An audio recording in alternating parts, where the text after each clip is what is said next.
You have 3 great questions to ask your children, to reflect upon after a field trip. Do you have that list in front of I you? do I do Okay. not. Okay, Okay, but I know I've you got do. them, and Okay. I'll be glad to read them, or you can probably give them by heart.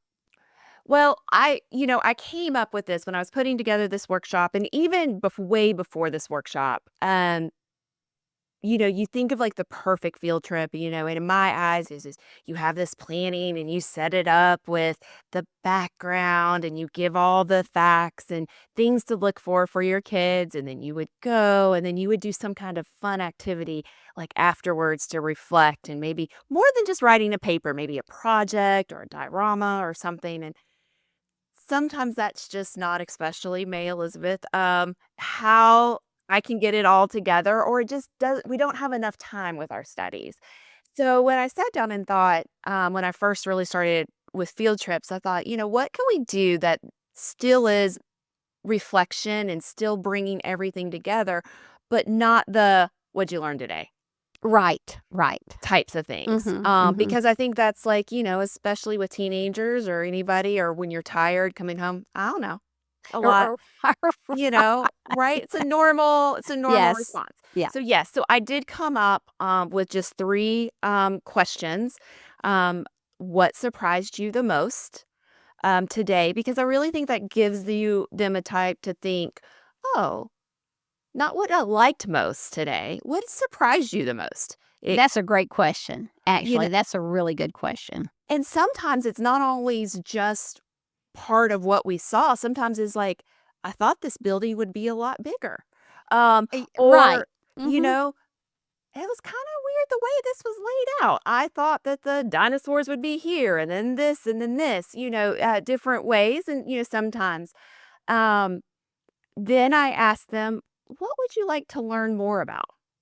If you could pick one thing and find out more or answer a question that you had or you didn't were like, huh, or what really intrigued you if you wanted to go back out and look at.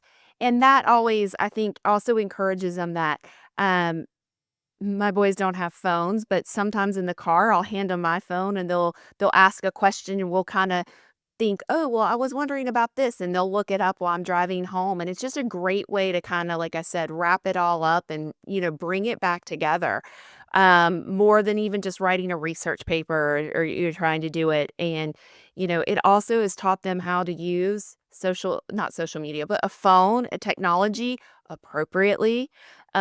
This is an appropriate time when nobody's really talking to you. We're looking it up, we're having a dialogue with the phone as a tool. And, then the last one is, how does this connect to something you've learned?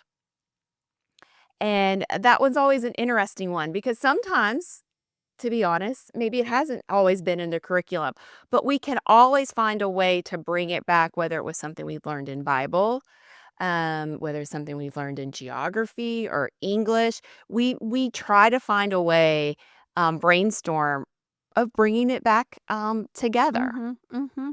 I think that is so powerful because I really think that the conversation on the way home, whether it's anything formal or not, is one of the greatest ways to build their critical thinking skills. You're asking them questions and they're having to think about it. And I think that's a powerful part of the field trip process. And it's like you say, it doesn't have to be anything formal. It just can be those discussions. I love the one about what's the biggest surprise because it's hard to pick out the best sometimes. What was the thing you liked the Right. best? I really like that question. I'm going to use that with my grandkids. I like Yeah. that. It's just easy and fun and I always tell them, I'm like, when you go into work or you have a big event or you do things in life, you like to have what we call a debrief. Yes. We use Mhm. it a lot in our business. And so this is kind of our debrief, about the field trip and what we've done today.